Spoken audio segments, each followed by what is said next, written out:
some hope to die. By these 50 countries, differing so much in race and religion, in language and culture. It is a big idea, a new world order. Well, I know they're lying. They tricked me once, but they're not going to trick me twice. The time is now.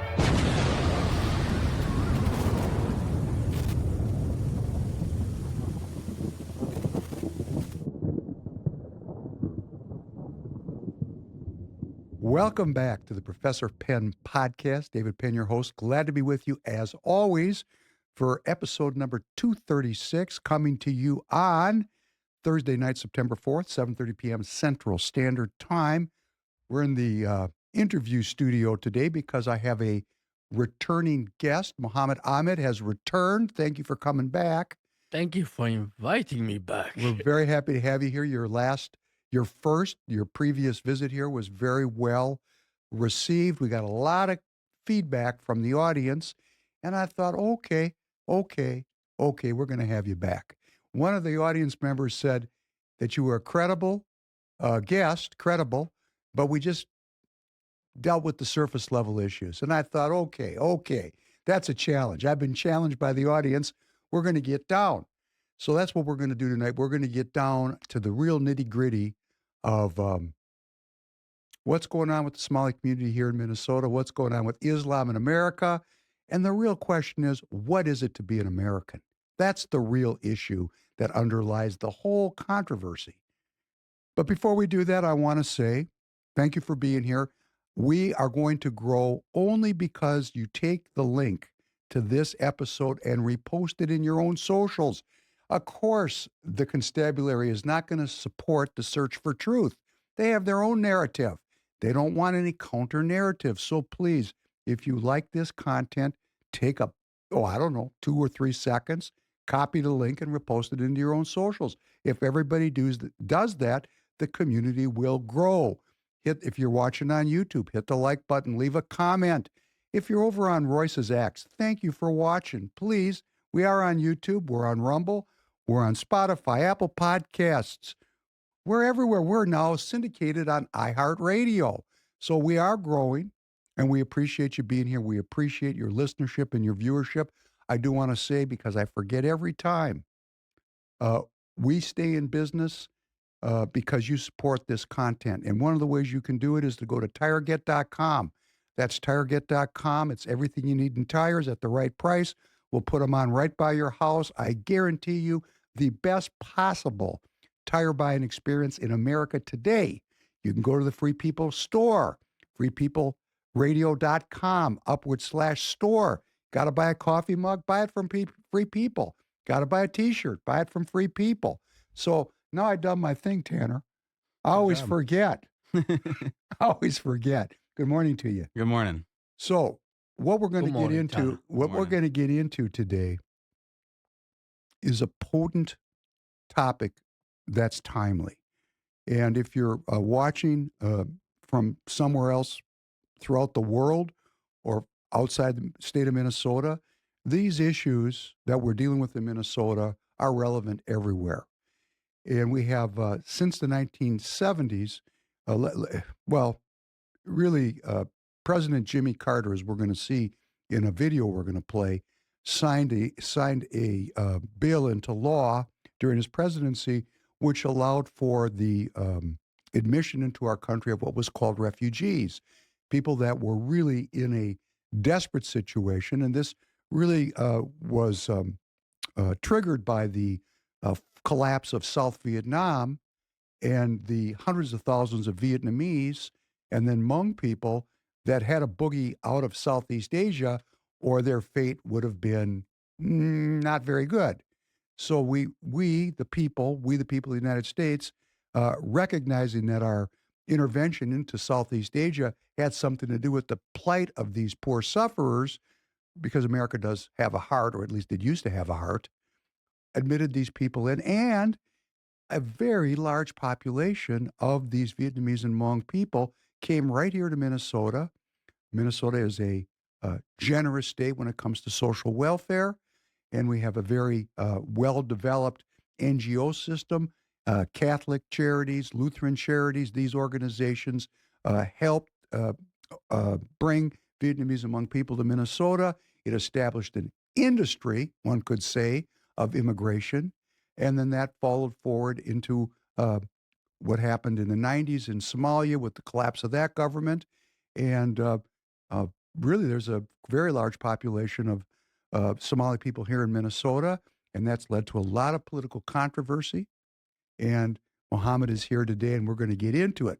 But before we do, sir, could we just watch a Turning Point USA video, which will set the table for our conversation? Tanner, could you cue that up, please? Yeah. Where are you from? I'm from Somalia. From Somalia? In Mogadishu. We like here, Minnesota, as you know, it's a lot of Somali, state of Somalia, that's why. I don't know how to put it. This is a different culture. This is the Somali community, so.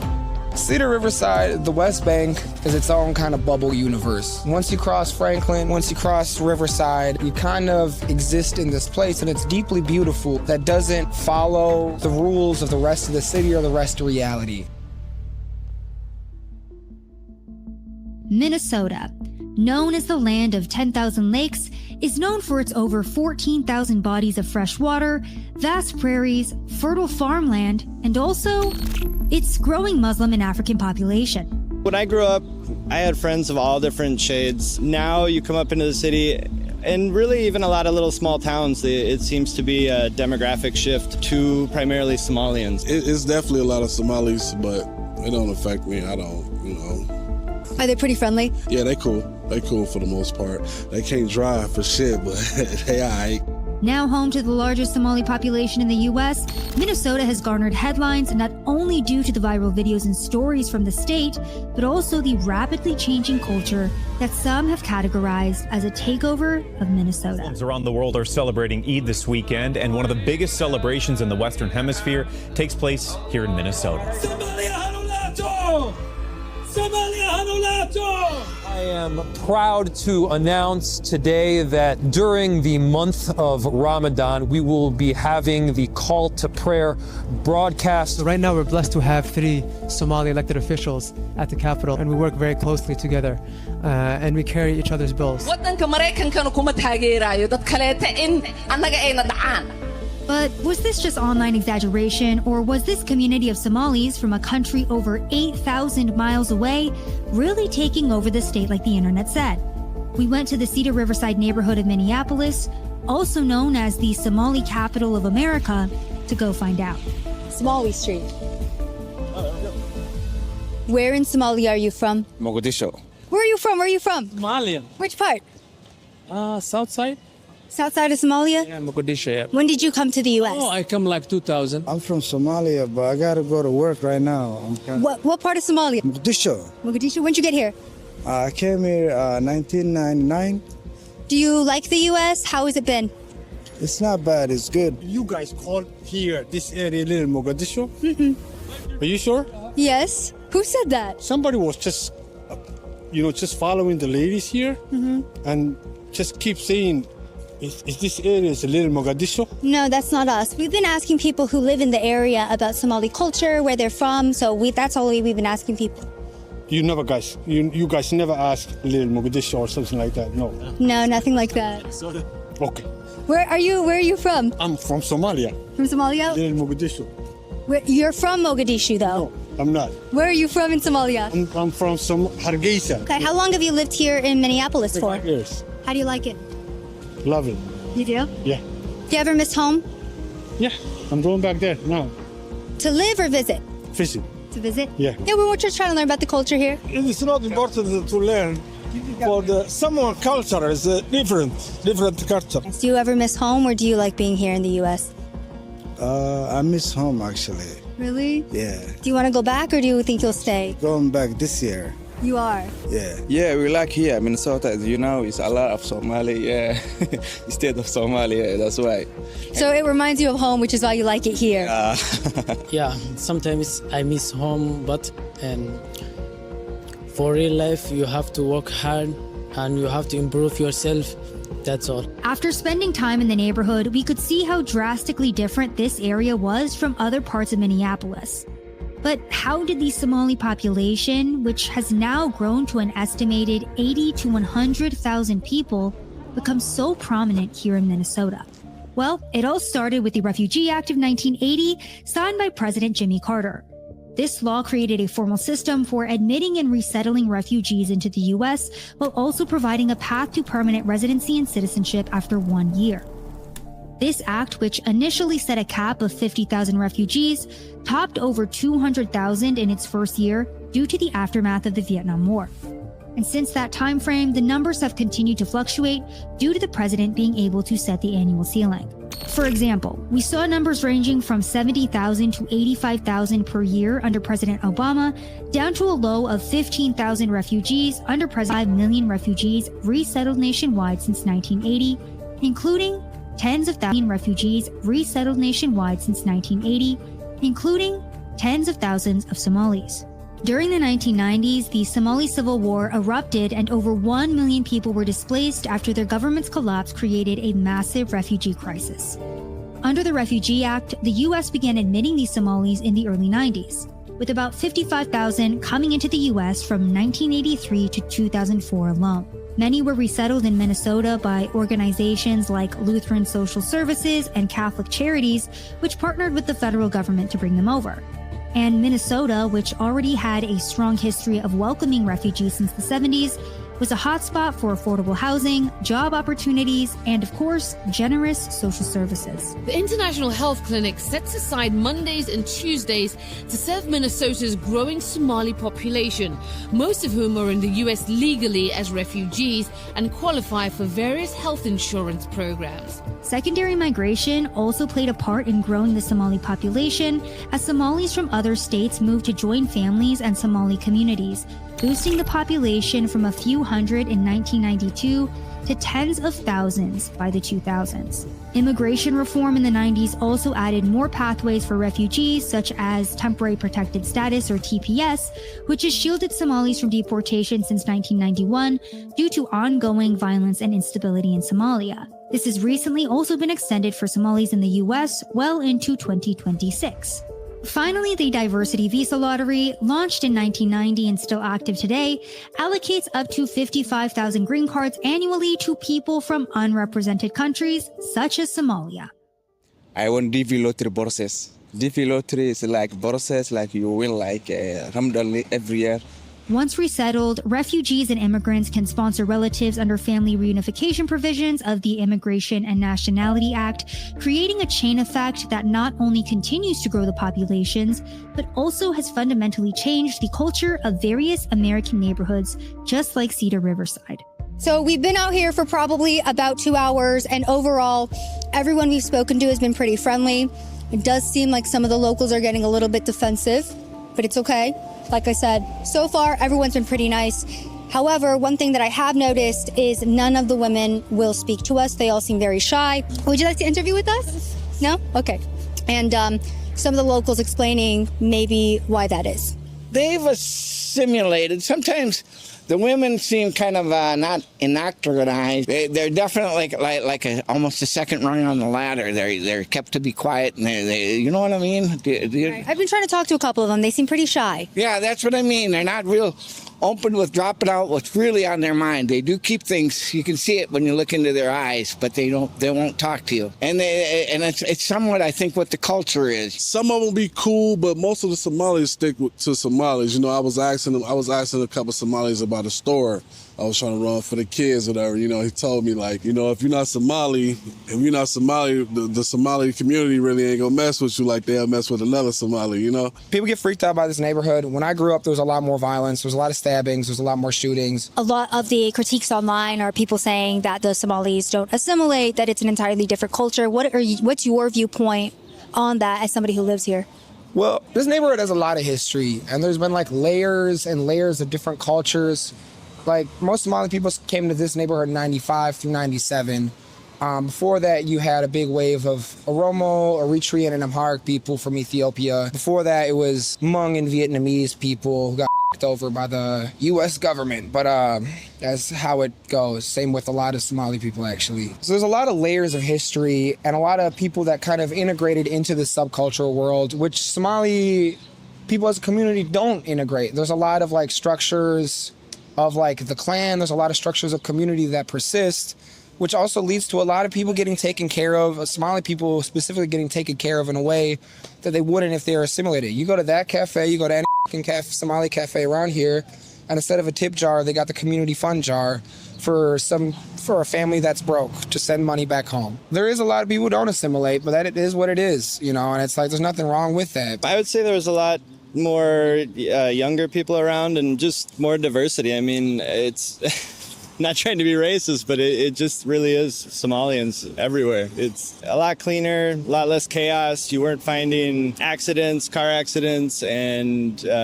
drug users everywhere and that kind of stuff. Okay, so I've heard you're the second Minnesotan who was mentioned the driving thing, and yesterday we actually witnessed a car crash in this area. Is the driving a big problem? It is a huge problem, yeah. Things used to be fairly orderly, you know, if something went wrong, the cops would show up. It's not like that anymore. It's kind of like you're left to fend for yourself unless the cops do happen to show up. I know there was a white pickup truck that was just parked like half on the curb and half in the street, and it was there for like a week or two. You never would have seen that kind of thing before. It might still be there. I haven't checked in recently, but just that kind of dilapidated, just negligent, you know, people just not caring about the area. We have kind of a sad story tonight because we got two Minneapolis restaurants that have been city institutions here for decades. They're shutting their doors. Now, I'm currently standing in front of Palmer's Bar because this bar has been here for 119 years, and they are set to close down in September after living through the Prohibition, outliving 2 world wars, and the Great Depression. They're going to be closing down because the owners state that not only is the current economic condition taking a toll on the bar, but also the culture surrounding drinking in this area has changed so substantially that they're losing $10,000 to $30,000 every single month. Now, this is not the only bar on this strip of land that is closed down, by the way. 3 other bars have closed down in the last 13 years, as well as an iconic punk rock venue. Now, that venue, which locals had previously stated was a staple in Minneapolis for up-and-coming punk rock bands, that closed down and has since been turned into an African restaurant. And this bar has been bought out by the mosque that is next door to it. It is the oldest Somali mosque in Minneapolis, by the way. They have bought this area, and they are now going to be combining it with their mosque and turning it into a community center. But the growing population isn't the only way Minneapolis has changed. To give you an idea of how much the Somalian Muslim culture have influenced the city, back in 2019, Mayor of Minneapolis Jacob Frey declared that July 1st was Somali Culture Day. Jacob Frey, Yarub! And videos of the annual event regularly go viral as the Minneapolis mayor partakes in traditional Somali dances, waves the Somali flag, and chants "Long live Somalia" in fluent Somali. Somalia Hanolato! Somalia Hanolato! Somalia Hanolato! Mayor Frey was also at the forefront of changing noise ordinance throughout Minneapolis to allow the Islamic call to prayer to be broadcasted 5 times a day, with the earliest call starting at around 3 a.m. The Minnesota state flag was also recently changed back in 2024 under the direction of current Minnesota Governor Tim Walz, and many Minnesotans immediately called out how similar it looked to none other than Somalia's flag. Our current flag is problematic. I think we all know that. We've evolved into a more diverse state, and I think it's more reflective of that. Representation of the Somali population has also made its way to both state and local politics, and back in 2018, Minnesota elected Ilhan Omar, the first Muslim Somali politician to Congress. Assalamu alaikum.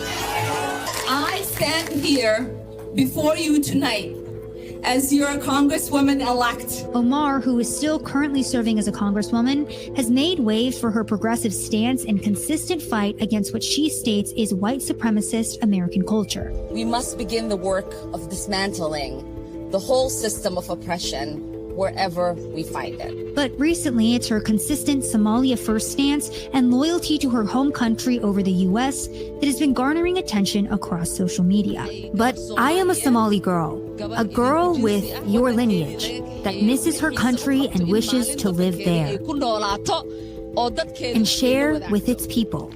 I am very honored to have the chance that our president of Somalia, President Hassan Sheikh Mahmoud, let us give him a warm welcome, Minneapolis. The interests of Ilhan are not Ilhan's. It's not the interest of Minnesota, nor is it the interest of the American people. The interest of Ilhan is that of the Somalian people and Somalia. She's the first Somali immigrant to get elected, to Washington. So I feel it's great, And Ilhan isn't the only Somali politician making waves. Omar Fateh, who recently secured and then lost the Democratic endorsement for mayor of Minneapolis, has also mirrored many of the same sentiments Ilhan Omar has regarding Somalia and the U.S. Yeah. I understand that our Somali communities are all connected to each other here in Minnesota and back home. And I'm running to bridge that gap and unite all of us and represent all of us, because when we succeed here, we succeed everywhere. Fateh and Omar are examples of the changing politics and demographic in Minnesota politics, and despite making up just 1% of the population within Minnesota, many have pointed out just how widespread the influence of the Somali community now stretches. The introduction of mosques throughout the state is another example of the changing area, and back in 1998, the first Somali mosque opened in the state, with only one other mosque open prior. Fast forward to 2025, and there are now at least 76 mosques throughout the state, with a significant number of them opened by Somalis. And while I was on the ground, a shocking story surrounding a local Somali mosque began garnering national headlines. This is Savannah Hernandez standing in front of the Al Hassan Islamic Center in St. Paul, Minnesota. Now, I'm standing here because this mosque has made national headlines after they penned a letter of community support for a Somali immigrant who sexually assaulted a 12-year-old. Now, back in 2024, this perpetrator was charged after abducting a 12-year-old from her backyard, forcing her into his vehicle, and then sexually assaulting her. He has since been convicted of first-degree criminal sexual assault. Now, after being convicted, his family members were sending letters to the judge to ask the judge to consider his character when making that sentencing. And one of those letters came from the Al Hassan Islamic Center. It was actually signed by their executive director, stating that he had to face cultural differences and the challenges of taking on a new culture. They also framed him as a family-oriented man who sends his money oftentimes back to his family members in Somalia. The judge actually gave him the lightest sentencing possible. He is only going to be serving 8 years in jail for this crime. He was sentenced to 12 years, but those last 4 years are going to be spent out of jail and on probation. By the way, going back to that point about the challenges of a different culture, this perpetrator has been in the United States of America since 2006. So he's been in the United States for 19 years. He was born in Somalia, but he has been here for almost 2 decades at this point. However, the culture coming into play when it comes to, as the Islamic Center put it, this situation, the situation, of course, being him sexually assaulting and abducting a 12-year-old girl. While this story is not representative of the entire Muslim population, many of the Minnesotans I reached out to consistently stated that the difference in cultural practices and religion have led to difficulties within their state, with headlines surrounding Somali gangs, Somalis linked to statewide fraud cases, and the continued excuse of the challenges of a new culture becoming a more and more common occurrence throughout Minnesota. From the name Mohamed hitting the list of 100 most popular baby names in St. Paul, Minnesota, to the closure of a 119-year-old bar due to the changing culture and drinking habits, the growing African and Muslim population has continued to make its way throughout Minnesota, and due to modern-day U.S. immigration policy, looks like it has no plans of slowing down. But it was about then, 2006, 2007, where I noticed that their presence was becoming very prominent. And then later we learned that I can't give you exact figures on what they're getting in terms of handouts and doles, but I know I was pretty staggered when I heard if it was either a single person or a couple, it was like $2,500 a month, and if it was a family with kids, they were getting an automatic like $4,500 a month in just handouts, and And so when they kind of take over an area like this, it's not really that surprising. People like to say, oh, it's their ingenuity and their work ethic and stuff. It's not. It's handouts, and anybody can flourish with that kind of cushioning.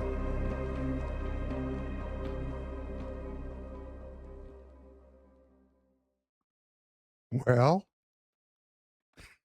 there we go. That's good. And the reason why I play this is Turning Point. Turning Point is very fundamental now in the so-called MAGA movement or the America First movement. And in the feedback that I got from our first interview, our first get-together, there was a lot of pushback on me personally, like I wasn't really pressing you about what's really going on. And I thought, you know what? Superficial. Let's just get down, right? Let's get down.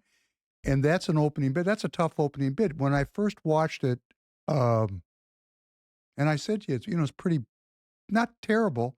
Actually, the second time I've watched it, it actually has quite an editorial slant. And it's a good place for us to jump off because the people that are watching the podcast, I'm just going to say it. There's a Islamophobic element in the conservative political part of our body politic, and I think there's fear, and where there's fear, there's anger, and I want you to address it. I'm just going to let you respond to it as you see fit, and we'll just start talking about what's really going on. What is there fraud? Is there vote tampering? Is there an effort to Islamicize Minnesota and the United States of America? People are worried about this, so speak to it. Just starting where you want to. Let's dig in. Please. First thing first, the immigration, we came because the refugee status got accepted by George Bush 1. George Bush 1 sent troops to Somalia to basically quell the civil war because he had an idea for the new world order and he wanted a piece of territory to be part of America global influence footprint. And whoa, slow down. Slow your roll. What I think I just heard you said is that George H.W. Bush sent troops, American troops, Marines, which is now immortalized with the Black Hawk Down, right? The whole incident. And that was American foreign policy, but actually part of what you called the New World Order. That it was Bush, what did he say? He said it's a big, bright idea. You saw that. It's right on the internet. Anybody can go see it. He was the first president to say the New World Order addressing Congress. Exactly. Now, but at that particular moment, America was the policeman of the world. And you have to understand, the Soviet collapse.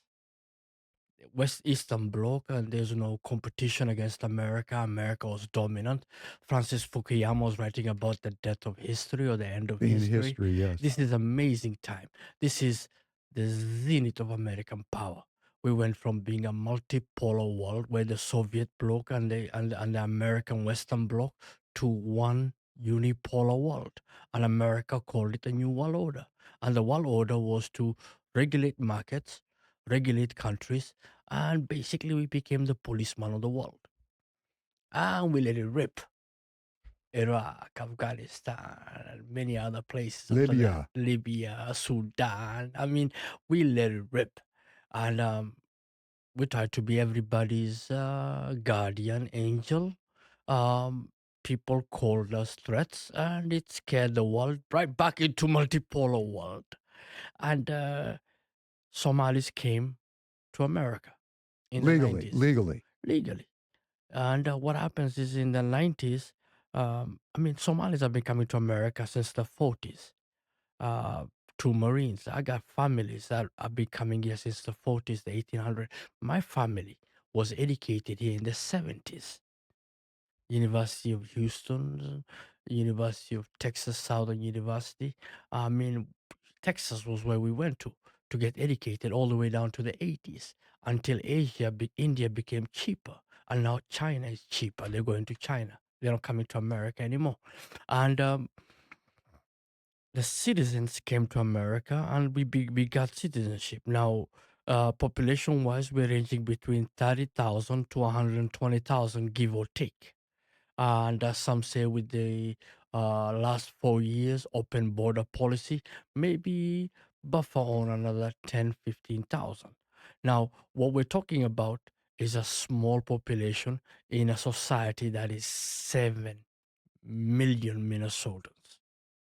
Talking about 80, 90,000, 100,000 people as a percentage of 7 million.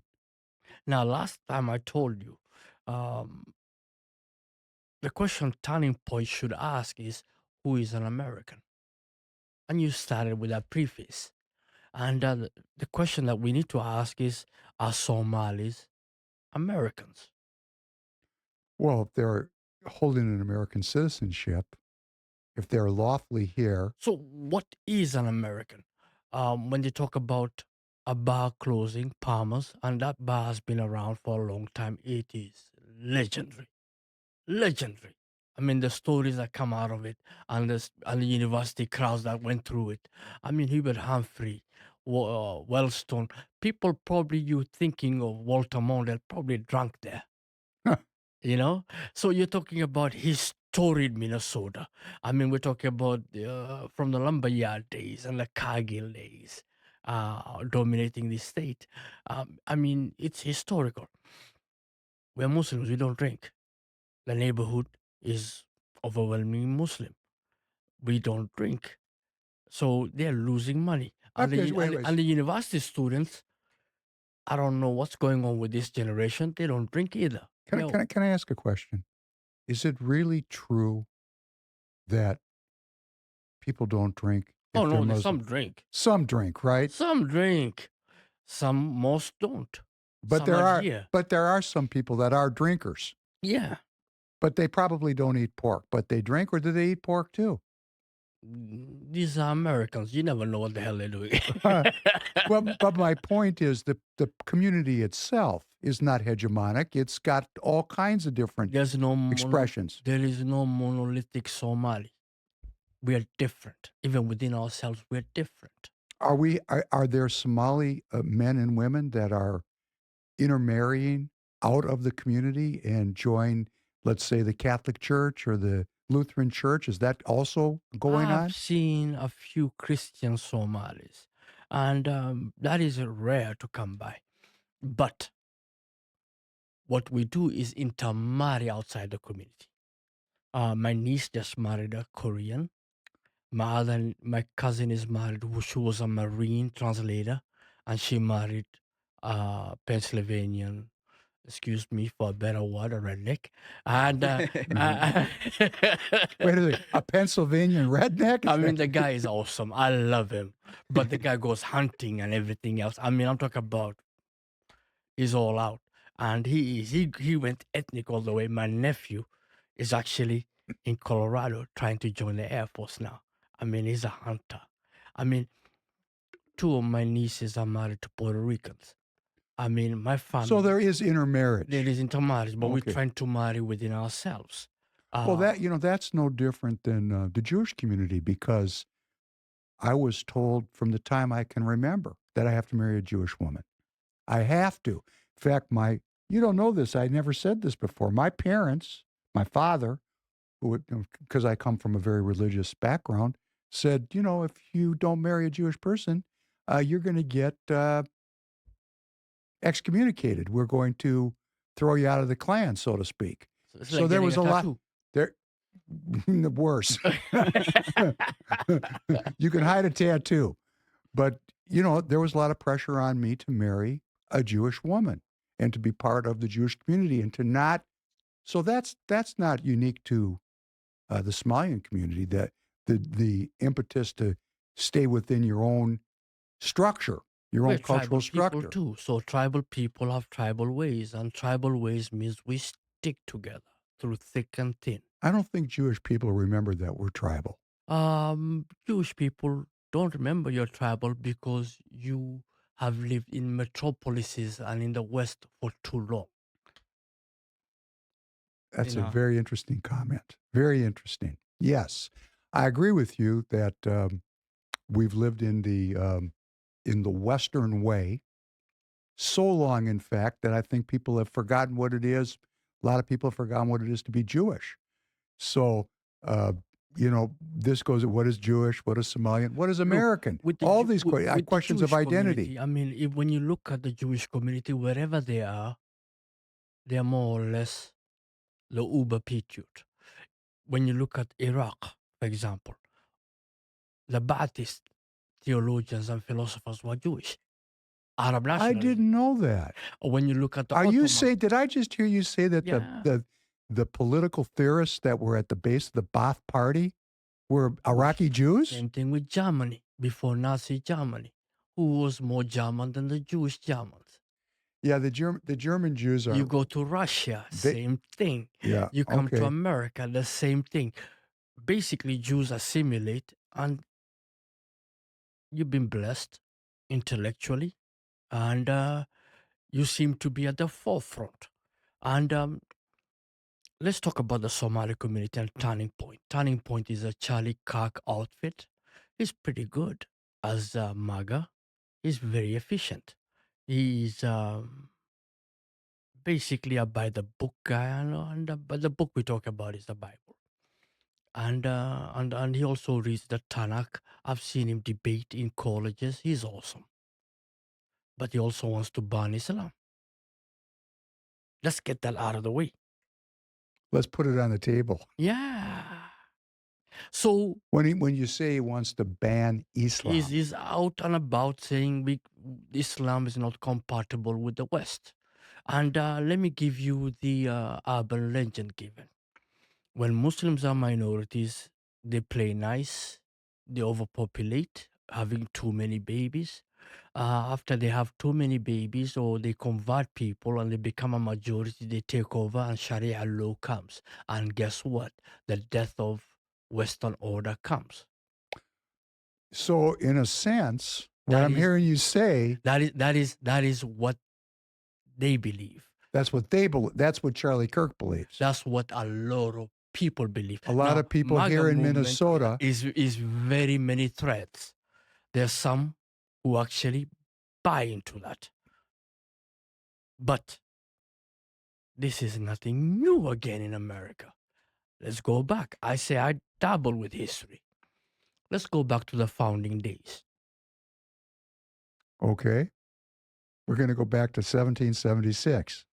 When they came here on When the you say Plymouth, they, who's they? When the British sent the people over here, it was indentured slaves, and before that, it was indented workers. The first people who were indented in America were white, but go check what kind of white people were being indented. Okay, go ahead, please. Now, you got to go back to the religious theocracy and the classism system that existed there. It was the prisoners. It was the whores. It was the people who were being put together, being sent here. And it was also people who were out running away from religious persecution. So what you're saying... It was a way to empty their country. Okay, so what you're saying is a lot of the first people who came here were indented, and they were under the control of the To state. pay for that passage, they put in time. To earn their freedom. To earn their freedom. The first slaves in America were whites. You have to understand that basically in this system here in America, it's always been one person owning another person, or one person identifying the other person as a lesser person. We founded this country that way. And stop. No, Hey, not founded this country. The founding but the documents. colony was built on that precept. The founding documents, there was a political argument about this amongst the founders of this country, the framers of the country. They put in a system where all men were created equal, but the political reality was that's not what was here at the beginning. We've been working towards... We hold these truths to be self-evident. Self-evident. That all men are created equal, with inalienable rights and freedoms and liberty to the pursuit of happiness. This is a document that said that, but they own slaves. We got to start somewhere. True. It is the ideal of America. America is always an idea. So the question that Charlie Kirk turning point on all these people who are ragging on Muslims and black people and Mexicans and Hispanics and Guatemalan and El Salvadorians and Ecuadorian and practically anybody with pigment in it who isn't an American. I saw a meme, MAGA people, actually asking if the Native American is really an illegal immigrant as a congressman. That's funny. I mean, they've gone that level. You've gone woke, man. Right woke. You become stupid now. Because what does it mean to become an American? An American is one who is loyal to the Constitution of the United States of America, obeys the laws, pays their taxes, keeps to themselves, is industrious, and more importantly, builds this country, protects it, serves it. The fear that is what defines an American. But the fear is that groups come into the country and profess allegiance to the founding documents, and it's not really what they seek. Well, Benjamin Franklin said it in Pennsylvania. He said it, they're sending us the dumb Germans. Go check it out. It's actual quote. They're not sending us the best. Why? Because they were Catholic. And they were Germans. Yeah, I think that's something that the audience can focus on, that the root of the Republican Party goes back to a party called the Whigs, and they had an associated Antifa called the Know-Nothings. And the Know-Nothings were a virulently violent anti-immigration wing of the precursor of the Republican Party. And they were, there was a great effort to keep the Catholics, the Irish Catholics particularly, out of the United States of America. And I said that there's a great movie directed by a great director, Martin Scorsese, called The Gangs of New York, which actually... The 5 points. The war for New York. And we lose that history. We don't recognize that this argument about immigration goes back to day one. What is an American? You see, the Irish were being brought in ships because the Northerners needed soldiers, and they say, Irish men can fight. There was a potato famine, and the Irish were looking for a way out. And they were put on ships. They landed in New York, and before you know it, they had got the uniform. Their wives went one way, and Johnny got a gun. Johnny Boy got a gun, and he was sent down to the south. That was not that different than the Germans that came here into Minnesota. We had a new German Catholic community in Minnesota, and they just fresh off the boat picked up those guns, put on the uniform of the Union, and fought in the Civil War. From New Ulm all the way up to the border with Wisconsin. These boys served. They went all out. That's how during World War I, World War II, they served in more capacity. These German Americans, who basically were seen as enemy aliens, than any other community in Minnesota. Now, understand this. The Italians came, same thing. Labels were given to them. The Irish came to America. In New York City, there were signs that said no dogs or Irish allowed. No dogs or no Irish. Pretty much. Yeah. I think the contrast that I kind of see, and I can understand why some people might have views that are different than past immigrations, is that when you see the leaders like Ilhan Omar stating that her intentions are for Somalia and for the Somalian people. So then, we talked about what is an American. It's someone that's trying to uphold the Constitution. That's a beautiful segue. Let's take that on. Number one, is she in the Somali Parliament or the U.S. Congress? U.S. Congress. Whose loyalty did she owe to? To the United States of America. So, where does Somalia come in? Where does Somalia come in? Which brings up another very interesting issue. Who does she represent, the 5th District or Mogadishu? 5th District. Her constituents are much greater in number than just that Somalian community. I'm sure that that's a very small percentage. If she says we help Somalia, well, take care of 5th District first. Look at the 5th District today. Needs a lot of help, doesn't it? Oh, I love Ilhan Omar. As a woman, she's broken barriers. As a Somali, she's broken barriers. The first Somali we sent to Congress. As a politician, she's doing damage to us. You're saying you respect her because she got elected. Refugee to Congress. Come on, First. man. That's an American dream. That's a story you'll only hear in America. Only in America.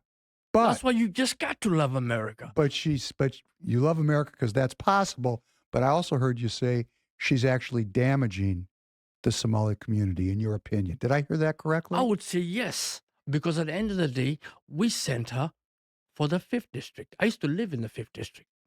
We got more pop-up tents in the 5th District now, like Gaza. Homeless.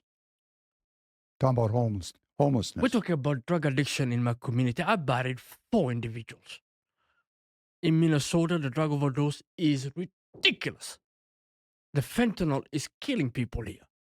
I had my first experience with somebody that I was connected to died of fentanyl overdose just in the last month. I was at work yesterday and we were talking about it, and we were smoking cigarettes on a smoke break, and I do smoke cigarettes, and each one of us around the table had a death story of somebody they knew. 110,000 Americans die of drug overdose every year. That's a genocide. You're saying that the drug epidemic, particularly because it has foreign implications, is actually... That's a genocide. It's a genocide. You're saying that's... It's coming from there, coming into here, and it's killing us at 110,000 people. And guess what? Nothing. We're not seeing anything. Handouts. It's not handouts we're looking for. We're looking for solutions. And I went and I said, what we need is a hand up. Now, a hand up. A hand up. We said, Iran has a big heart, but a small mind, because she's a Democrat and a progressive. Not a Democrat, progressive. A big heart and a small mind. And we are Republicans. We have a big mind and a small heart. We went through that the first episode. Now, Ilhan wants to take on white supremacy. Heck, we don't care if you're orange, green, pink-blooded. We don't care what your creed is, what your sexuality is, what your religion is. We just don't care. What we care about is, can we build a society that's safe? Can we build our country? And more importantly, can we deal with our issues? Okay, so here's the question. Now I hear, we're getting to know each other, and I'm getting and this was another thing that came up after our first interview. Do I believe you? You're lying to me. I have people tell me you're lying to me. And I said, well, I don't know this guy that good, but I'm going to keep talking to him. And then we went out and had a meal, build a relationship. And I don't think you're lying to me. But the question people are going to ask me is, are you an outlier, or do you represent a growing constituency of new American citizens that don't care about your color, don't care about your creed, don't care about all of these identity politics issues, and they care about economic opportunity, religious freedom, economic freedom, medical freedom. They care about the freedom. Are you an outlier, or is this a growing sentiment within the African community here in Minnesota?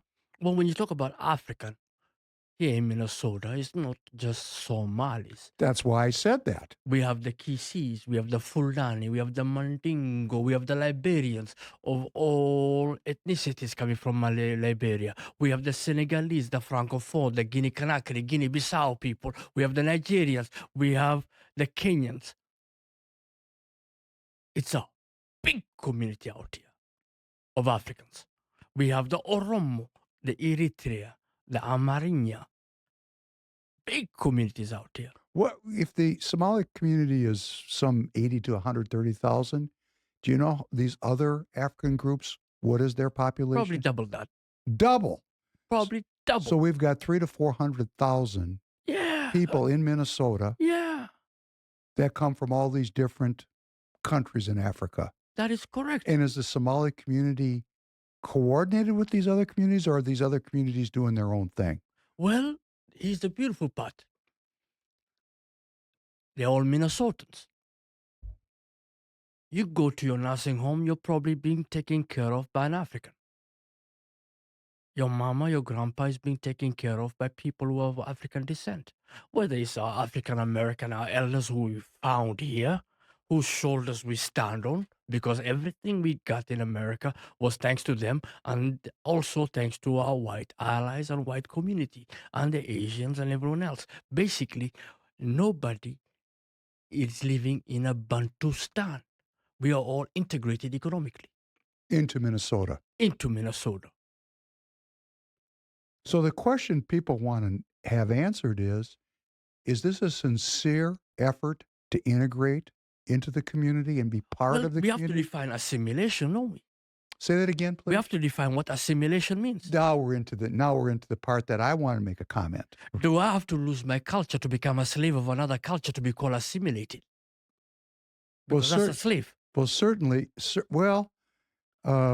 Because Charlie Kirk and them, what they're looking for is slaves. They want me to look like them. I wear a suit and a tie. Charlie, you wear a suit and a tie. We are alike. But, you understand? I do understand. We're different. What matters to me is, can I sell you something? Can you buy something from me? Can I do business with you? What matters to me is, are you going to keep me safe, and can I keep you safe? What matters to me is, are you going to obey that law, and are you going to pay your fair taxes? No, we're into the pith of this for everybody that's listening. What is assimilation?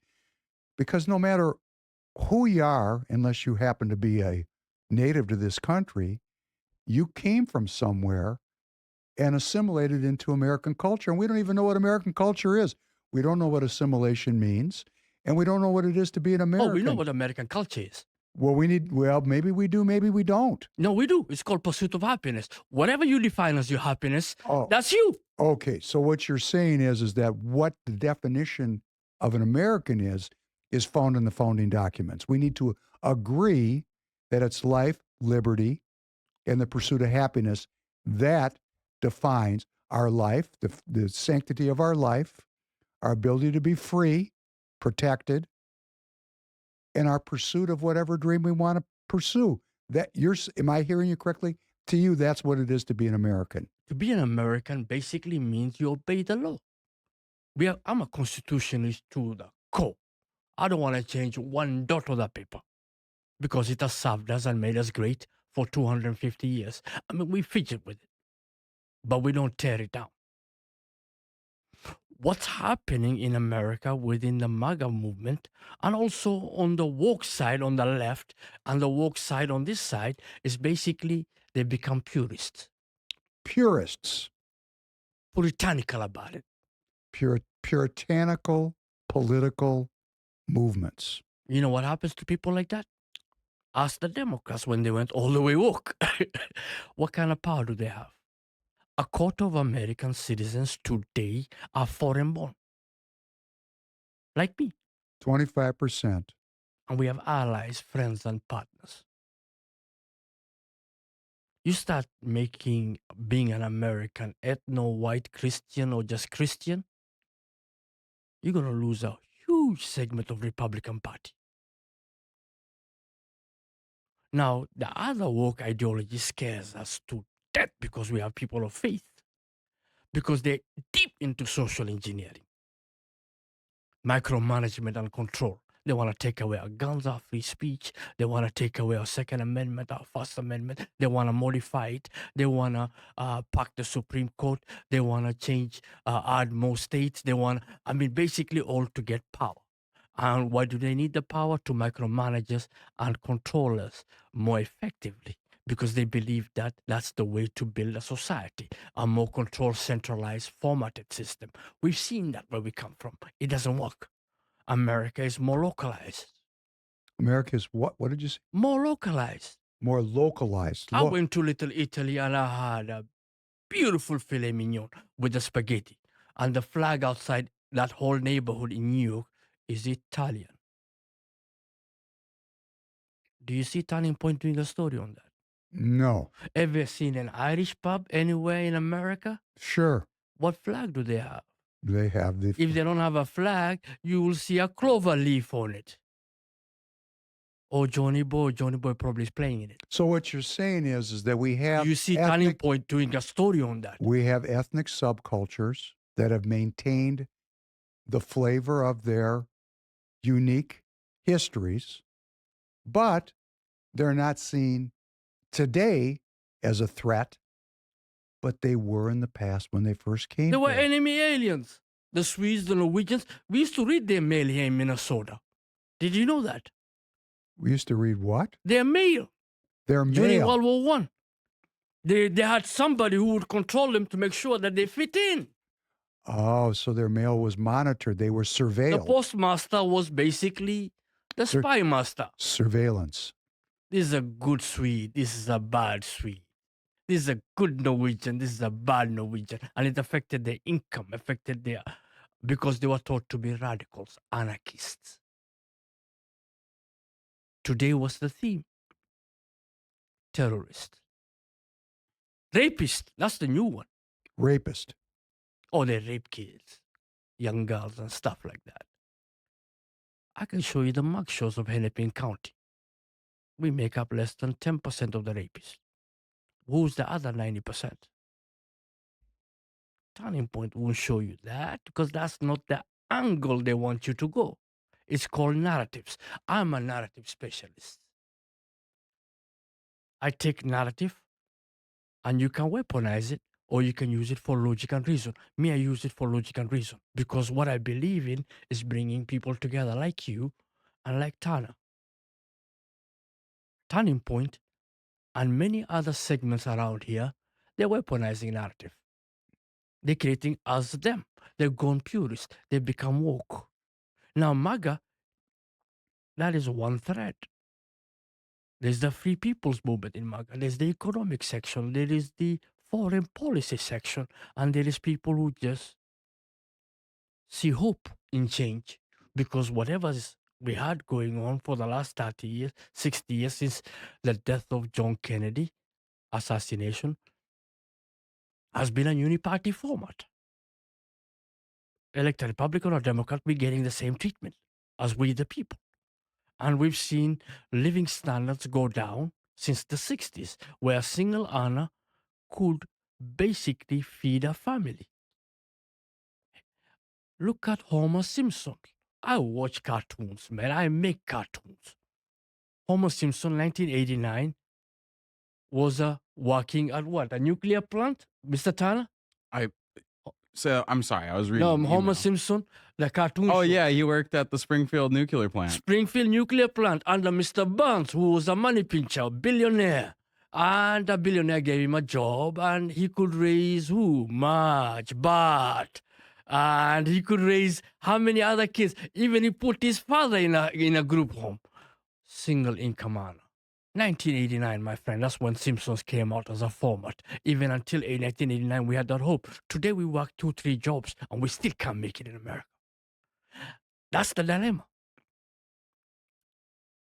Now, we see hope in MAGA because... Change. Exactly. We said Trump was the agent of chaos. The last time I told you that. And the chaos we want is a reordering.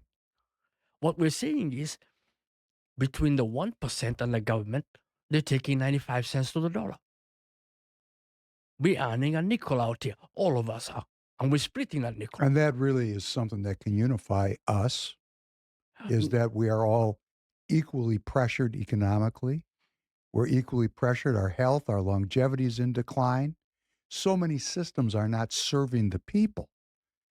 And then when you weaponize the differences between the people, you focus everybody on fighting instead of uniting. And that's what you just said. I am interested because I am personally, this is me speaking my own personal political perspective, the surveillance state is here. The digitization of my life is here. The monetization of my life is here. I don't like that.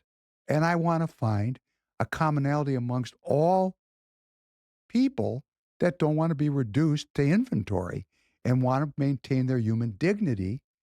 And if we don't come together as communities and get involved in political action, this is another thing I think, and I'm going to say this to people, that are listening to me, because a lot of people that listen to me know that I'm doing this with intent, that we're doing it. We have a political action community. We're getting involved. We want people to go to caucus. We're having our next meeting, and you're invited this next September 10th at Devani's on Highway 7. Inshallah. We're bringing people together to do what? To create a politics which is unifying. So what you're saying about Turning Point is that they're weaponizing difference. They're cultural warriors, and I welcome that war. And the main reason why we welcome that war is because we want to define what is an American. Is it this color? Maybe that color. Is it a different sexuality? Is it a different flag? All I know is red, white, and blue, freedom, liberties, and rights. But the people are hearing you, but they don't believe you. That's the issue. Here's the beautiful part. I don't need you to believe me. Go ahead. Great. That's because you're living your life as an American. Pursuit of happiness. We are happy. If it makes you happy, not believing me, we welcome it. We say shalom. So what about the allegation that and you spoke to it? You said that when Muslim people come into a community, when they're in a minority, they spread their population, have, you said, too many babies, and when they get to the point that they are in a majority, Sharia law. That's the fear. We're talking about 5% population of America. So the 95% ain't having babies? The 95% doesn't have faith? America is 233 million Christians. We're talking 5 million Muslims. They say the same thing of the Jews.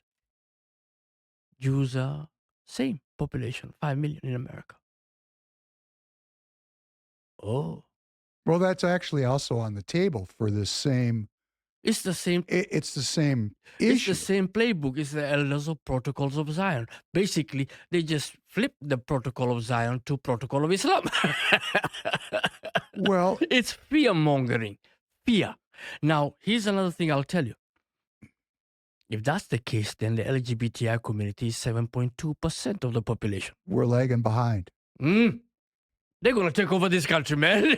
Well, so basically, what defines an American is the question that we need to ask ourselves. Is it your color? Is it your creed? Is it your religion? Or is it that constitution which binds me to you? Because me and you have nothing in common. Me and Charlie Kirk, nothing in common. He's white, I'm black, I'm African. He's Christian, I'm Muslim. Nothing in common. He's a loudmouth, I'm a loudmouth too. So that one maybe we have in common. But at the end of the day, what binds me to him? Constitution of the United States of America. Red, white, and blue. That's it. So then we get into. Can you buy something from me? Can I sell you something? Can we do business? Can you pay taxes? Look, my nephew is Air Force Special Forces. He's defending Charlie Kirk's family. My niece is a Marine. My other niece is Air Force Intelligence. Spook. My brother-in-law is a captain. I got cousins in the police force.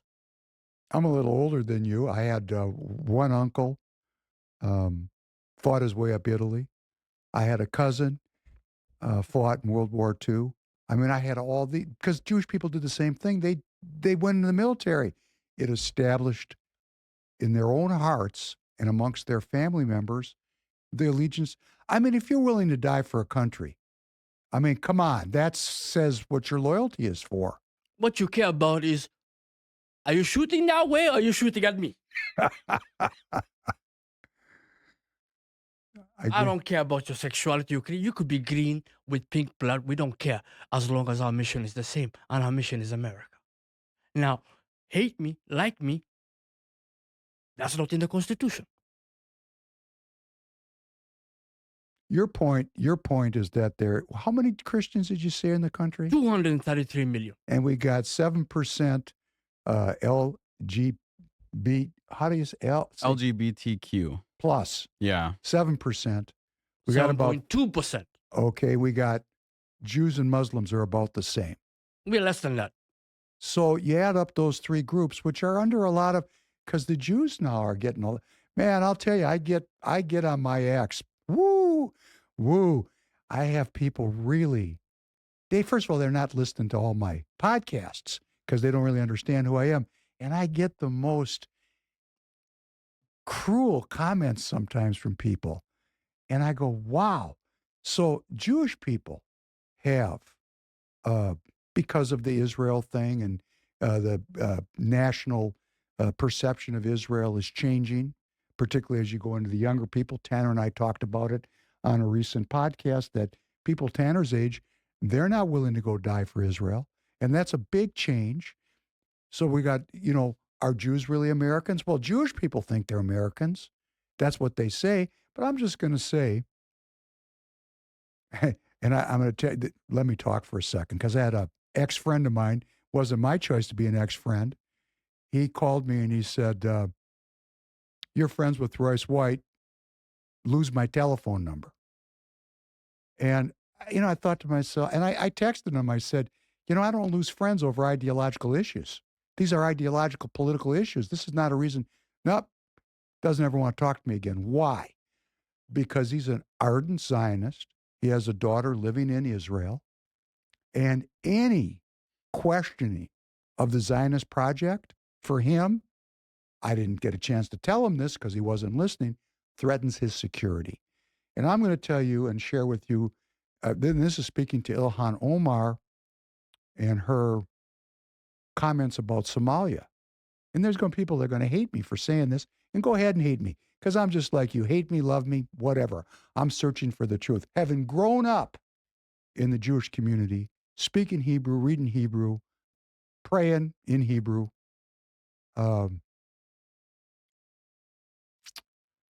there's a lot of American Jews that their loyalty to America is attached to their loyalty to Israel. No different than what Ilhan Omar was saying in that clip. And I think the Jewish community is under the same kind of scrutiny now. What is American? What are your loyalties? Are your loyalties to Israel? Are you Israel first? Are you an American first? And I said to this ex-friend of mine, he ended the friendship because he claims he's MAGA. And I said, well, if you're America first, you're America first. And he said, well, no, because the interest of American Israel is the same interest. And there's a lot of people that don't believe that anymore. Things are changing. And I tell the story, I have cousins that are on the West Bank carrying Uzis. And I always felt guilty because I wasn't there willing to die with them. I had that feeling like, you're not really putting it on the line like your family members are.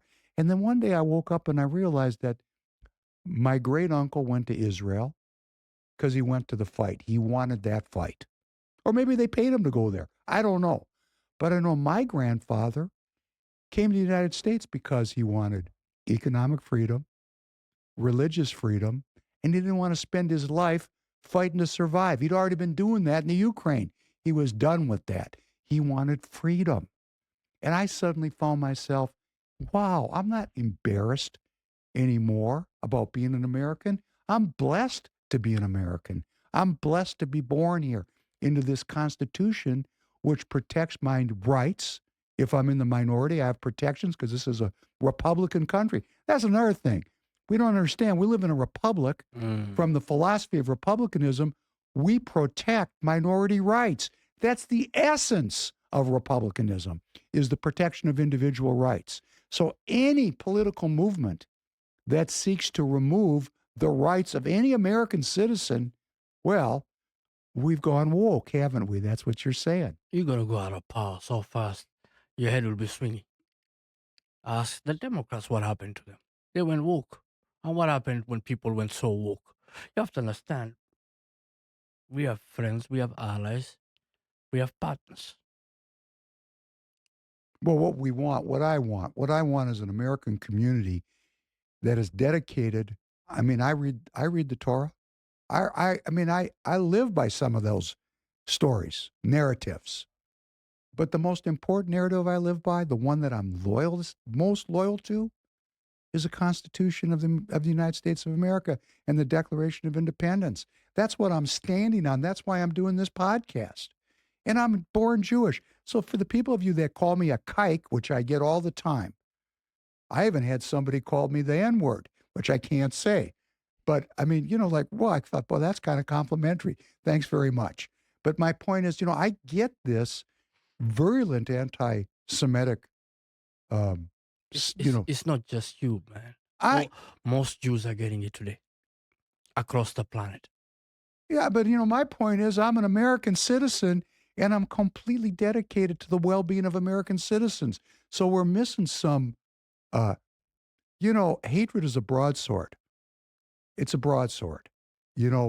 Love takes a scalpel. You got to work closely with people to get to know them, to make relationships with them. I don't judge people just based on what their skin color is or what their religion is. I'm looking for people that love this country. And I get that sense from you. I don't think you're kidding around. But the question is, how many Somalis are like you? Do you have a movement in the Somali community? Is this a widespread phenomenon where people are actually assimilating, where they are actually integrating into the Minnesota community? So we have to define what assimilation means first. Tell me what you think it means. Assimilation means basically you adhere to the Constitution of the United States of America, you obey the laws, you don't do that, you keep peace, you get peace, and more importantly, you're doing what you're supposed to do. That's it. We took an oath when all of us became citizens. Our young kids who are born here are born here. They're American. How long is that oath? Do you know that oath? Oh, the oath says basically you are taking an allegiance and basically give up on any potentate, any principality, any princeling loyalty, and you take an oath to the United States of America. You discard all your previous allegiances, and if the United States military calls you in any service or any forces, or the government asks you to come participate in any national endeavor, you sign up. And second part is, and this is most important, to defend against domestic and foreign enemies. Domestic and foreign enemies. That's in the oath of us. That's what every new citizen swears to. Vivek is saying every American child should swear to that in running for Ohio. I mean, at the end of the day, what happens is an oath, and some of us take our oath seriously. I mean, I do. The more religious you are, the more you're going to take it seriously. Yes. I do. And the other thing that people don't know, if you haven't been through this process, which I have been close and I've observed it, you have to take a fairly in-depth civics course, a study of American civics, how our government works, what's the history, and you have to pass a test before you can take the oath. And I'm going to tell you, I know this for a fact, if you take 100 American citizens off the street and you ask them to pass that test, you're not going to get a very high percentage of people that are going to make it. Can you imagine? My mother took it. She can't read and write beyond first grade level, and she aced it. Boy, she had to work really hard to get that. It took us 6 months of training. She really wanted to be an American citizen, didn't she? Now, you ask me, what is assimilation, Charlie Kirk? What is assimilation? These folks were saying Somali, this Somali, that Muslim, this Muslim, that let's ban the religion. Is America a religion? Or is it an idea? Oh, it's an idea. No. America's an idea. Is America an ethno issue? Or is it a multi-everything? America is a multi-everything. Is America about prosperity for all economically? We'd like it to be. Well, if you work hard enough, you can get it. That's why half the world is trying to get into here. And we had open borders the last 4 years. They nearly made it. Seriously. But what I'm trying to tell you is, Charlie Kirk has been asking this question for months now. What is an American? And he's saying, taking pictures of Somali people and saying, are these Americans? Well, I'm going to tell you here in Minnesota. That's Turning Point USA. But here in Minnesota, one of the issues that is, because you said Ilhan Omar, you love her because she was successful. It's an American success story, but you say she's hurting the Somali community. Okay, the fraud and the issues that are associated with the everyday life of this community, how that's being linked to the Somalian community. That's a problem for Minnesotans that I would like you to address. Because I'm going to tell you right now, I know that fraud is not limited. When I see the spotlight grow on one group of people, I'm saying, okay, what kind of scam is this? Because now somebody's the fall guy in a $76 billion budget. So I know this fraud extends far beyond the Somali community, but it is in the spotlight right now. It is not only in the spotlight. For the next 2 years, all you'll hear about is fraud with the Somali community. You've heard of Feeding Our Future? I have heard of it. Hard to be in Minnesota and not hear of it. 250 million. So far. Yeah, that's what we know of. The question is, who signed the check? DHS, the interim attorney general, a nice, pretty decent guy. He said $1 billion is missing that we know of, the FBI knows of. $1 billion. The question is, they were warned. Tim Walz's administration, the Attorney General's office, Keith Ellison, all the way down to the departments and the agencies were warned a year ago, and they still kept on writing the checks. Fall guy, please. They push us under the bus.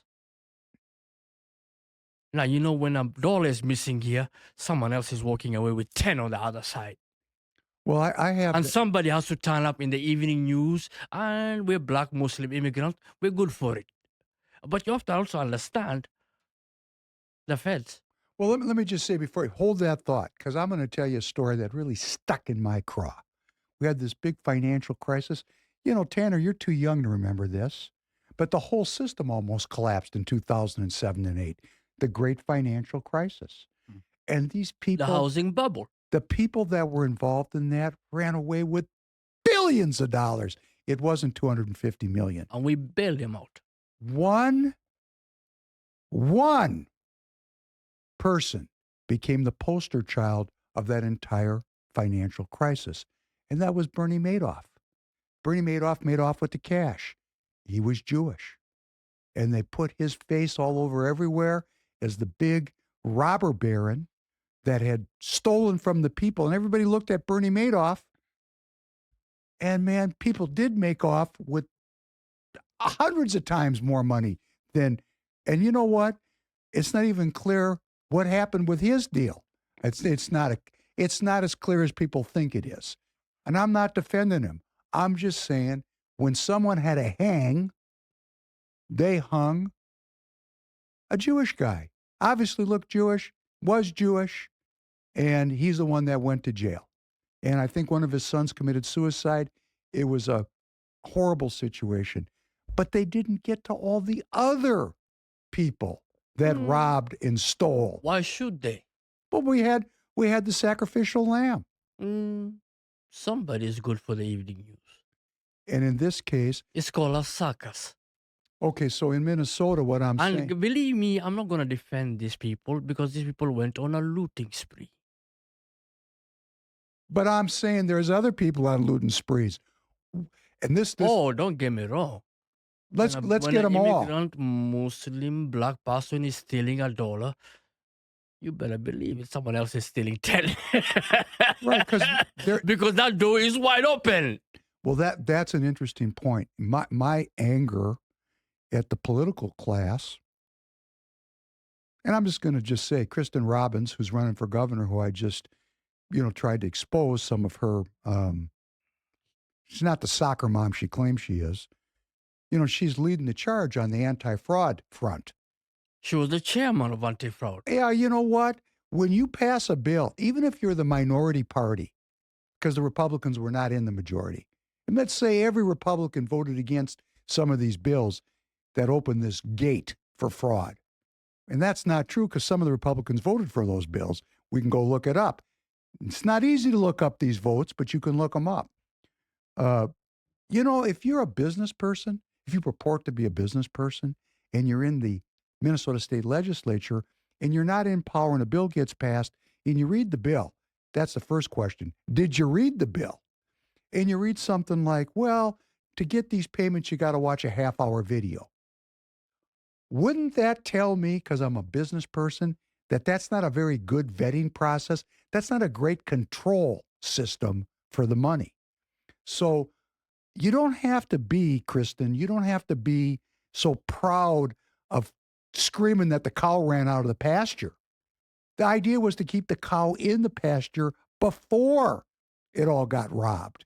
And you don't have to be in power to start banging pots and pans, as you were saying, a year before the government knew that this robbing was going on. I gotta hold you because Christy is a friend. I like her. And the main reason why I like her because she is active. And I like all Republicans. As long as you got an R behind you, I like you.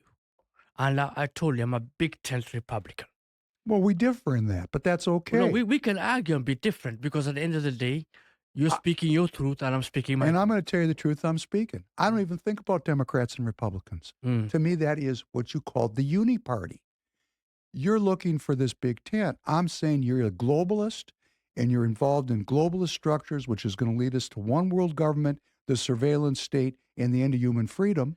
Or you're not. I mean, you're either coming from the people or you're not. Let's break that down. Go ahead. Last 8 years, the House was controlled by Democrats. The Senate was controlled by Democrats. The governor was a Democrat. Yes. Republicans couldn't put 2 pennies together. They couldn't even get their pots and pans together. We were losing. You know why we were losing? Well, I have a lot of my own theories why, but I'd like to hear yours. Mine is because we went too pure. We went too far and alienated the rest of Minnesota. They looked reasonable. The Democrats did. But let's look at the governance that we got. $18 billion surplus, gone, spent. Like a drunken, I wouldn't say drunken sailor because even a drunken sailor has a budget. Let's not give drunken sailors a bad name. No, you're insulting them now. Like Ronald Reagan said. You know what I mean? That's where I steal the jokes from. And I'm a Reaganite through and through.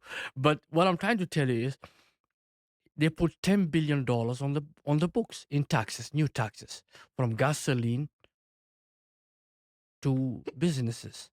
Businesses are bolting out of Minnesota. Who's going to hire our people? It doesn't matter who you, it's not. So they came with a bright idea and they say we're going to increase government by 40%.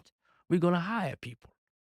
Now, who's going to pay for that 40% increase in government in the last 8 years? The last of us who are working. The rest of us who are working. And more importantly, what does that lead to? A $5 billion deficit in government. And then now we're hearing $1 billion, maybe $2 billion. And I know for a fact when they say, when the government tells you $1 billion disappeared, they undercount money missing. You and I know that as common sense. They never do audits out here. When they brought up the question of creating an independent investigator, an auditing department, and she championed it. And a lot of people in the state and the House championed it. Every single Democrat voted against it. Put the blame where it belongs. You know, I'm a Republican, and I can't influence Democrats at all. They don't care. They don't even talk to me. They woke. My interest is the Republican Party. The Republican Party, the essence of republicanism is anti-corruption. And my comment is this. If you're a business person and you read the bill and you have no power, what'd you say, couldn't even put 2 pennies together, you still have a microphone, you still have the papers, you still are elected. If you see an open door for fraud, talk about it before the fraud happens. They didn't do that. They let it go. Oh, they were shouting. No, they weren't shouting. They shouted after. They were shouting. Unfortunately, nobody had them. It was like a tree that fell in the forest. I didn't hear The question is, I'm in the party. I didn't hear it. I am a junkie to this stuff. You want to know something? If people, I mean, I've been at many meetings with Representative Robbins. She never talked about the fraud that could happen in the state. I was there at the meetings. I know these people. I've been doing this for years.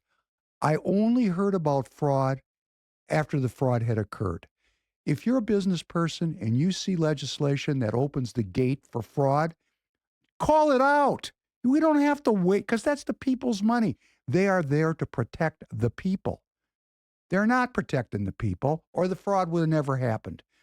That's my opinion, and that's where I'm going to stand. If you have a government that is today divided with a governor in charge who's not from your party, you're limited in powers. There's a reality to being a Republican, a constitutional democratic society. There's a limit to political power, but there's not a limit to ideational power. That's courage to call out problems before they happen. You don't have to have political power to. I have no political power, and I'm speaking out. The word matters. What people say matters. Now, people like Paul Wickstrom ran on anti-fraud. I know a lot of people, Walter Hudson, Mark Curran. I mean, I can go on naming names here all day. Pam Alterdorf, Niska. I mean, these people were yelling. Nobody had them. It's like a tree fell in the forest. Why did nobody hear them? Because nobody paid attention. In America, our attention span is this, man.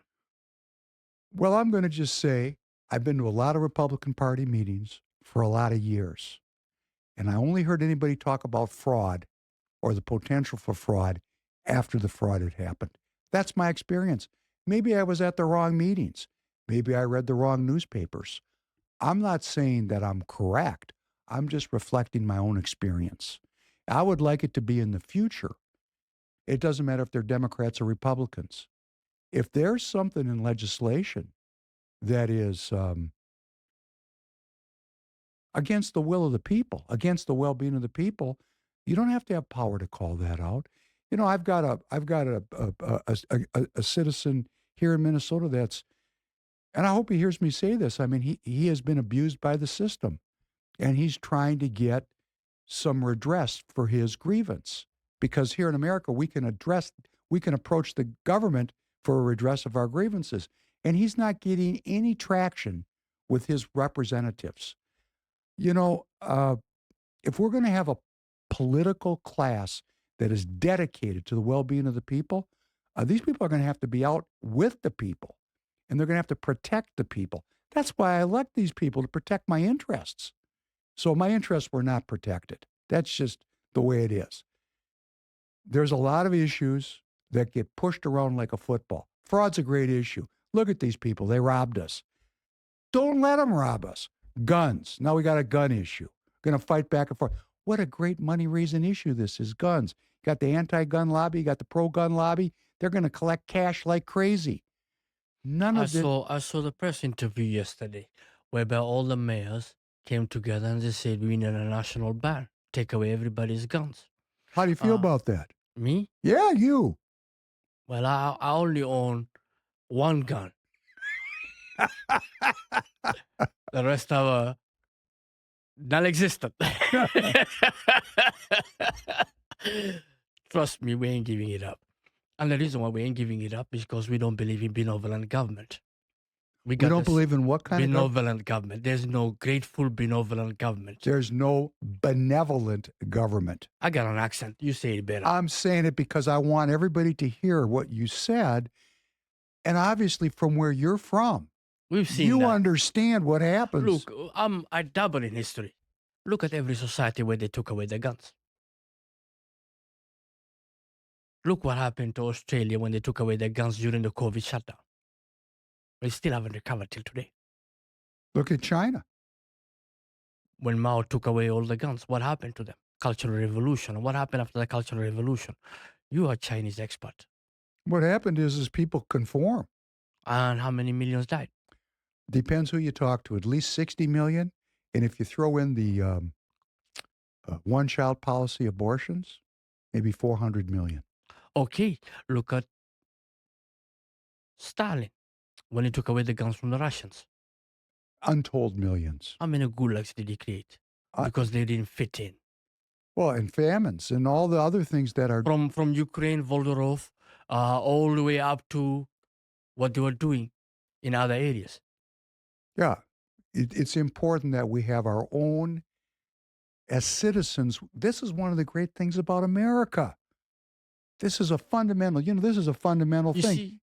Tanner grew up in a gun culture. Yeah. He grew up, everybody in his family hunts. We grew up, we have a country. You see, if you're a hunter, it's beyond just going out and shooting. No. It's about self-sufficiency, independence. It's about being self-governing. And, of course, when you have a self-governing people, it's tough to manage that. A lot of management has to go into self-governance. You have to actually respond to the needs of your constituents. They don't have to do that in China. It's top-down. Top-down. The Second Amendment protects the First Amendment. Take away your guns, they'll take away your speech. No if, no but, no underbody. You can be very good on gun legislation. You can have a history of being top on guns, top on taxation.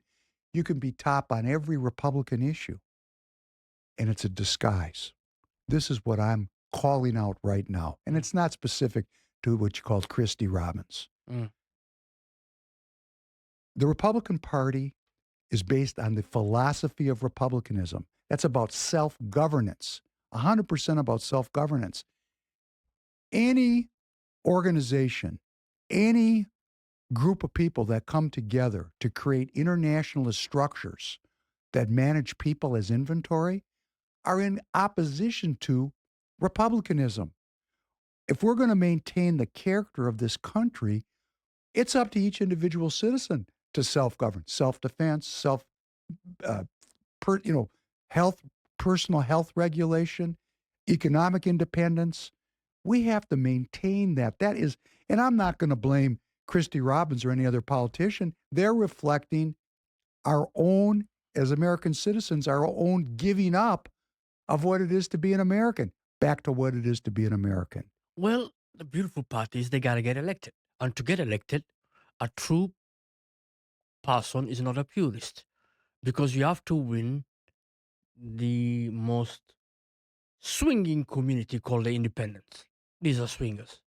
Hey, They let me go ask from you- one party to another party. You're talking every about election. elections. Is there election fraud in the Somali community? That has yet to be proven, but I do know Omar Fatah's brother-in-law got arrested for that. I mean, he got probation for it. That's the closest I've seen of election fraud.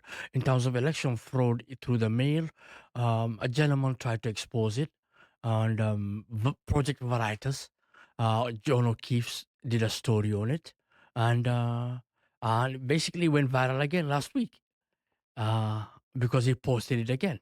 And again, show me proof. But what I do know is it happening? I believe all mail order ballots is fraud.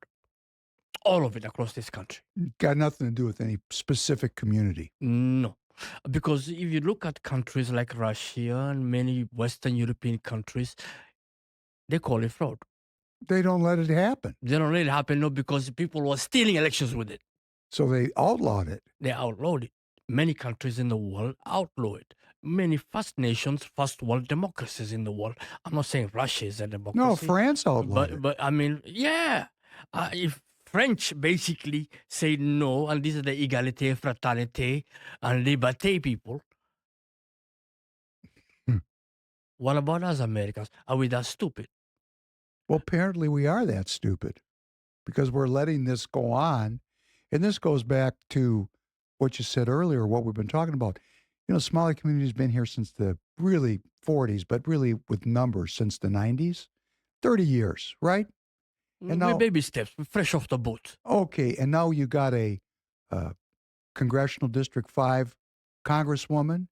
There's a Omar Fatah could end up being the mayor of Minneapolis. This takes political organizing. Yet the population is 100,000 on 7 million. Minneapolis has 430,000 Where is our political activity? For all the people that are Islamophobic, woke-phobic. I mean, all you got to do to have a voice is quit complaining and join the Republican Party. And I'm going to say this to you, and in defense of Kristen Robbins. I don't believe, now Kristen Robbins was running Nikki Haley's campaign here, which to me, that's a disqualifier in and of itself. Not But it's- necessarily. Let's. Nikki Haley was a governor, and she served well, and she turned around that state. She's competent executive. She went against Trump. I understand that. She is to the right of Israel. I understand that. But at the end of the day, Nikki Haley is a woman that made herself. She's a self-made woman. That's not the issue for me. The issue for me is she's an internationalist, and that international, that America's the world's policeman. We have to define what being American is, what being America first is. Being America first means we don't want to be the world's and I know you and I have discussed this. You're saying if America doesn't do it, it's chaos. If my niece and my nephew, who's Air Force Special Forces, who basically jumps out of perfectly working planes and will shoot off your head because he's a reconnaissance sniper. Yes. If he's going to go out there and get killed for something, he better be for this land. You better be for what? This country. This country. Okay. Well, this country is running a worldwide empire. And what this political fight is, what is this country? Back to the question, what is it to be an American? George Washington, beware of foreign entanglements. We've drifted away. Last podcast, we talked about going into a new model. Peace, trade, some form of partnership. That's America first. That's exactly the model that the Trump administration, with J.D. Vance, Trump, Marco Rubio is spearheading this. That's not what Nikki Haley's spearheading. No, but she's different. That's why she didn't win the primary. That's but correct. At the end of the day, that's the engine of chaos. I voted for Trump in the primary, and I went out here canvassing for Trump. But what I'm trying to tell you is the main reason why she didn't win is because that didn't get traction, because we're looking for something different. That's okay, so we're agreeing about it. But my point We're is, talking about peace, trade, some form of partnership. But we see it with Congo, we see it with Thailand, we see it with every other nation out there. I mean, basically, we just created peace between Ukraine, Armenia, and Azerbaijan, Yeah. and we're doing trade with them. I mean, a new corridor just came up, an energy corridor that basically is going to make a lot of people rich, and at the same time, too, America is going to get it. And here's what Trump is saying. Same thing with Ukraine. He's trying to create peace there and also try to get business, peace, trade. America gets something out of this, and we're not going to go there and only the top get it, a few gain. No, all of us gain, and more importantly, some form of partnership. What that form of partnership is depends. But what you're seeing is it's not deployments everywhere. What you're seeing is lesser footprint, more trade. America's business is business. The bloodline of a republic and a democracy is business. Economic Everything freedom. else, ideology, idealization, all this other stuff, Puritanical, don't woke. put food on the table. The business of America is business. Okay, so my comment I want to say in defense of Kristen Robbins and all the other Minnesota Republicans that are Nikki Haley Republicans. Nikki Haley got more votes in Minnesota than she got in South Carolina because the South Carolinians knew who she was. But in my 2016, it was Marco Rubio who got more votes. But my point is this.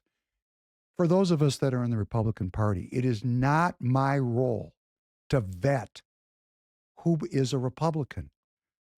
I want everybody that wants to elect Republicans to come into the party, but I want a straight up fair process in the party and let the people vote it out. Let's determine through electoral process what it is to be an American. Let's determine through electoral process what assimilation means. But we can't do that if the people don't participate. See, right now, we got a lot of people complaining, but they're not participating. They're hating, but they're not participating.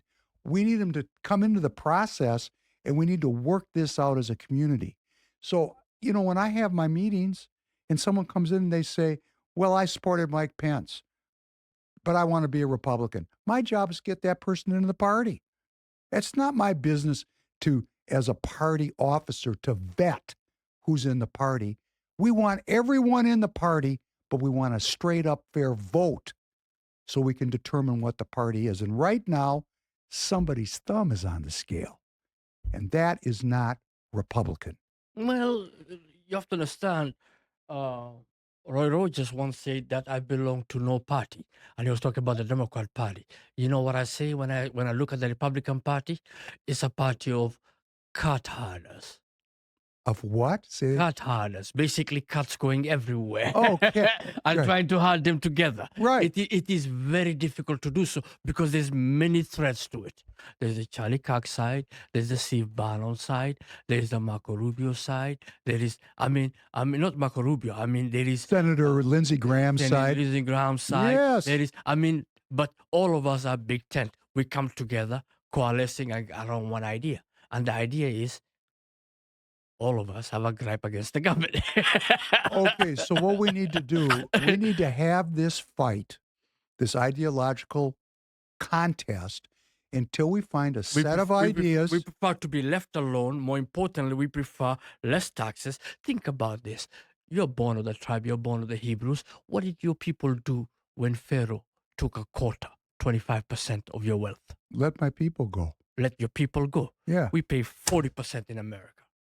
When are we going to get let go? I still say the same thing. Let my people go. When are we going to get let go?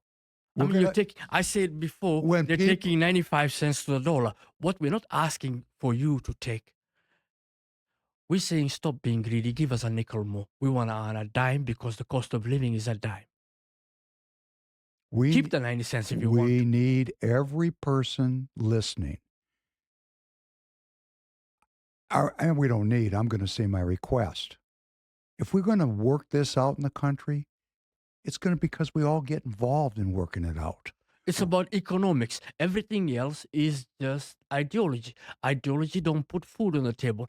Ideology is what communists do. Ideology is what woke does. Whether you're on the right or the left, ideology is what divides you because it's a circus.